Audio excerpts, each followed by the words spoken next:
Russian President Vladimir Putin says he was pleased with the results of the recent U.S. Russia talks in Saudi Arabia to discuss ending the war in Ukraine, while a rift between U.S. President Donald Trump and Ukrainian President Volodymyr Zelenskyy is raising concerns of its potential impact on the negotiating talks. Our Seung-jae reports.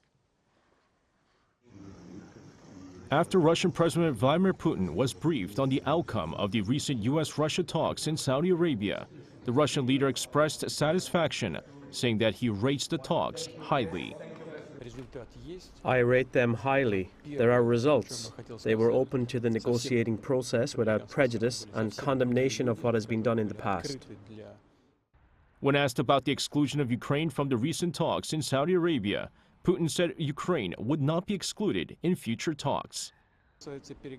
As for the negotiating process, President Trump told me during our phone call, I can confirm it, that of course the U.S. assumes that both Russia and Ukraine will take part in the negotiating process. Nobody is excluding Ukraine from this process, so there are no reasons for such a reaction to the Russia-U.S. meeting. However, a war of words between the leaders of the U.S. and Ukraine is raising concerns of its potential impact on future negotiations. After the conclusion of the U.S. Russia talks, U.S. President Donald Trump told reporters at Mar-a-Lago that Ukrainian President Vladimir Zelenskyy's public approval rating was down to 4%. Zelenskyy responded that Trump was living in a space of disinformation and expressed hopes that the U.S. leader and his team get a clearer understanding of what's really going on in Ukraine. Ukraine was not the only country left out of the recent negotiation talks.